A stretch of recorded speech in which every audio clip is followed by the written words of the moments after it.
My name is Ramley and I'm 26. I overheard my dad tell my sister, your sister. She's not getting a single thing. Those words didn't come from a fight or a dramatic argument. They slipped out casually, comfortably, like a decision that had already been finalized long ago. I was standing in the hallway outside the study, holding a glass of water I'd forgotten to drink. The door was half open. My father's voice was calm, certain. Final. My sister didn't even sound surprised. She laughed softly, like it was obvious. My chest tightened, but my feet stayed frozen to the floor.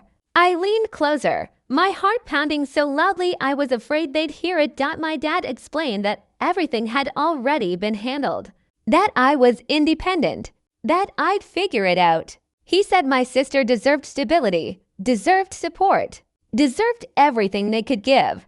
Then my mom spoke. I didn't hear disagreement. I didn't hear hesitation. I looked through the crack in the door and saw her smiling.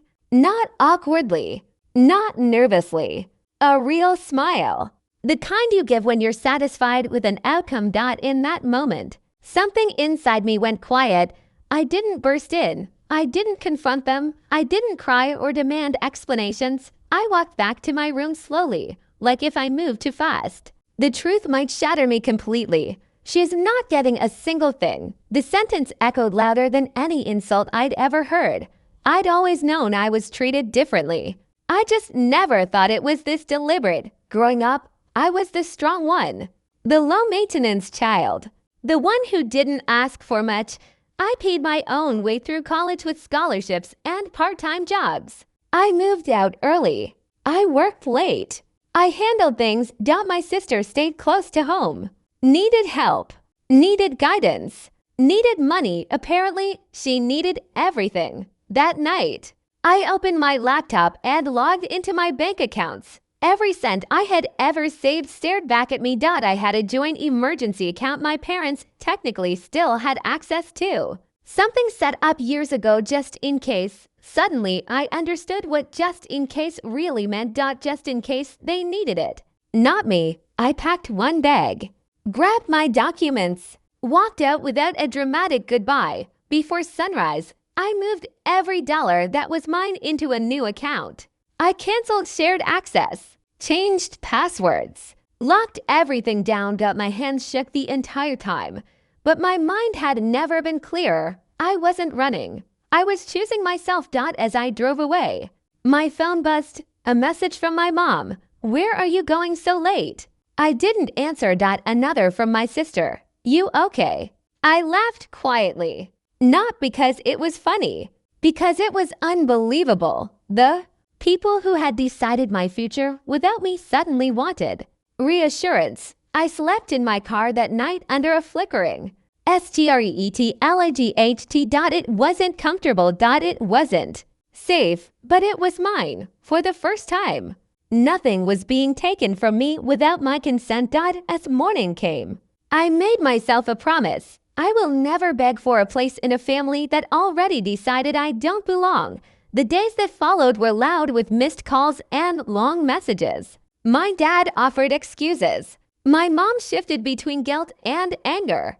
My sister claimed there was a misunderstanding. There wasn't. I had heard the truth with my own ears. I stayed with a friend for a while, then found a small apartment. It wasn't fancy, but it was quiet. Every inch of it belonged to me. I threw myself into work, took extra shifts, pitched ideas I'd been too hesitant to share before. I stopped playing small. Every ounce of energy I once used trying to be enough for my family went into building a future they had written me out of. 3 months later, my dad showed up at my door. He looked older, smaller. He didn't apologize. He started with explanations. How they were protecting assets. How my sister needed more support. How I was strong enough to understand. When he finished, I told him calmly, I understand perfectly. I understood that they had made a choice, and so had I. That was the first time I saw fear in his eyes, because what he didn't know was that the savings they assumed I didn't have had grown. What he didn't know was that my quiet side projects had turned into real contracts. What he didn't know was that independence didn't make me Fragile. It made me powerful. A year passed. Then to my sister received everything they promised her. The house, the cushion, the safety net, yet she was always stressed, always dependent, always waiting for the next rescue. Meanwhile, I built stability brick by brick. I invested. I learned. I failed privately and succeeded loudly. I didn't need revenge. Life handled that for me. Then my dad's business took a hit.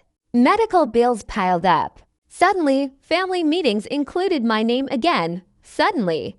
I was responsible. Suddenly, they wanted to talk about fairness. I listened. I nodded. And I said, no, not out of spite, out of self-respect. I told them something they weren't ready to hear. Love with conditions isn't love, and family that remembers you only when they need you isn't family you anything to. I wish them well.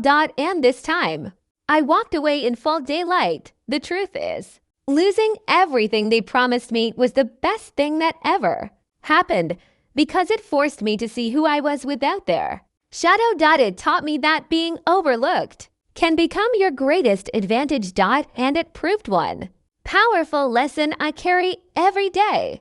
When someone decides you're getting nothing, you get to decide what you build instead.